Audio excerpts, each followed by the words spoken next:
یہ کہانی ایک تنظیم کی 3 ساتھی بہنوں کی ہے، عائشہ، زینب اور مریم۔ تینوں ایک ہی مقصد کے لیے کام کر رہی تھیں۔ عائشہ تنظیم کی ایک متحرک ممبر تھی اور وہ زیادہ تر کام خود سنبھال لیتی تھی، اس نیت سے کہ کام میں تاخیر نہ ہو۔ زینب ایک حساس مزاج بہن تھی، وہ چاہتی تھی کہ فیصلے مشورے سے ہوں اور ہر ایک کی رائے سنی جائے۔ مریم خاموش طبع تھی، دل میں بہت کچھ رکھتی تھی مگر بولتی کم تھی۔ ایک پروگرام کی تیاری کے دوران عائشہ نے بغیر مشورے کے کئی فیصلے کر لیے۔ زینب کو محسوس ہوا کہ اس کی رائے کی کوئی قدر نہیں اور مریم کو یوں لگا جیسے وہ اس ٹیم کا غیر ضروری حصہ ہے۔ ایک دن ایک سینئر بہن نے یہ تبدیلی محسوس کر لی۔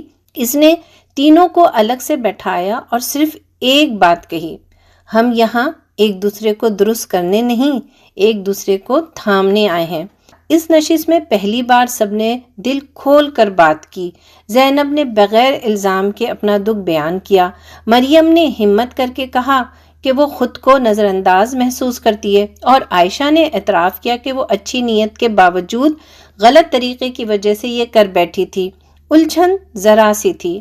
آئیے دیکھتے ہیں کہ کسی بھی تنظیم یا تحریک کے ارکان کے درمیان اچھے باہمی تعلقات کیوں ضروری ہوتے ہیں۔ کبھی کبھی کسی تحریک کو نقصان باہر سے نہیں اندر سے پہنچ رہا ہوتا ہے۔ یہ نقصان خاموشی سے آتا ہے، بدگمانی سے، دل آزاری سے اور ایک دوسرے کو سمجھے بغیر فیصلہ کرنے سے۔ آج ہم خرم مراد صاحب کی کتاب کارکنوں کے باہمی تعلقات کا مطالعہ کریں گے، اور ہمارے آج کا موضوع ہے باہمی تعلقات کی اہمیت اور سیرت کی بنیادی خصوصیات۔ اسلامی تحریک صرف اچھی باتوں کا نام نہیں بلکہ یہ لوگوں کو جوڑنے کا ایک زندہ اور متحرک مشن ہے۔ قرآن کریم واضح طور پر فرماتا ہے، مومن تو آپس میں بھائی بھائی ہیں۔ یہ رشتہ خون کا نہیں بلکہ ایمان، مقصد اور مشترکہ جدوجہد کا رشتہ ہوتا ہے۔ یہ رشتہ تحریک کو مضبوط کرتا ہے۔ باہمی تعلقات کی بنیاد اخوت پر ہے۔ اخوت کا مطلب ہے کہ ایک ایسا مضبوط، گہرا اور محبت سے بھرپور تعلق جو اختلاف کے باوجود ٹوٹنے نہ پائے۔ بہترین باہمی تعلقات دراصل ایمان کا لازمی حصہ ہیں۔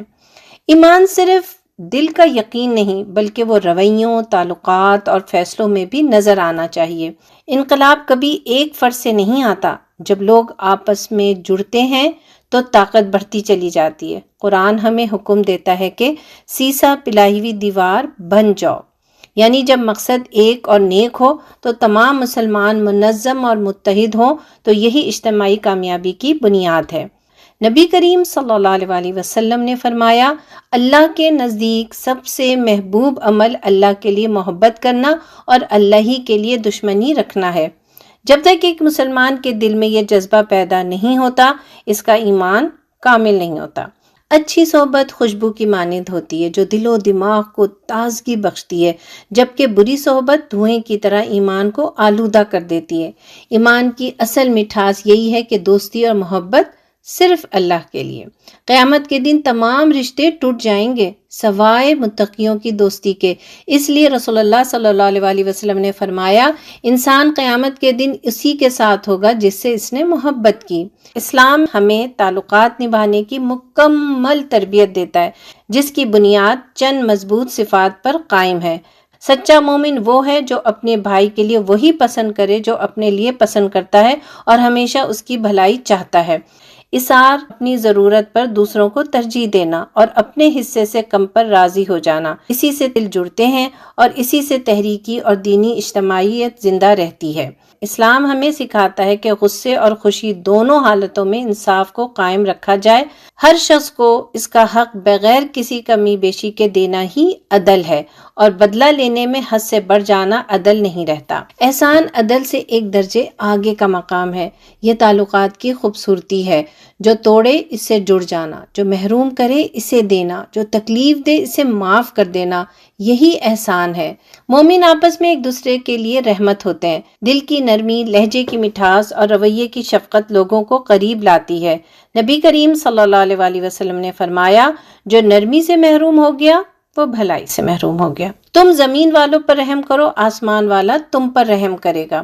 تعلقات میں تکلیف اور غصہ آتا ہے، مگر ایمان ہمیں سکھاتا ہے کہ غصے کو پی جانا چاہیے۔ جو اپنے غصے کو دبا لیتا ہے وہ اپنے دل کو ٹھنڈا اور تعلقات کو زندہ رکھتا ہے، اور جو دوسروں کی خطائیں معاف کرتا ہے اللہ اس کی خطائیں معاف فرما دیتا ہے۔ یہ کمزوری نہیں بلکہ اچھے کردار کی اصل پہچان ہے۔ اسلام ہمیں بدگمانی سے بچنے اور ایک دوسرے پر بھروسہ کرنے کی بھی تعلیم دیتا ہے۔ نبی کریم صلی اللہ علیہ وسلم کا ارشاد ہے، بدگمانی سے بچو کیونکہ بدگمانی سب سے جھوٹی بات ہے۔ ایک مومن کے لیے ضروری ہے کہ وہ رشتوں کی قدر کو پہچانے۔ جو شخص اپنے تعلقات کی حفاظت کرتا ہے وہ انا کے بجائے رشتوں کو بچاتا ہے، اور دنیا بھی ایسے ہی لوگوں کی قدر کرتی ہے، اور قدرت بھی یقیناً انہی کا ساتھ دیتی ہے۔ سبيل الدموع سبيل مريح تنهد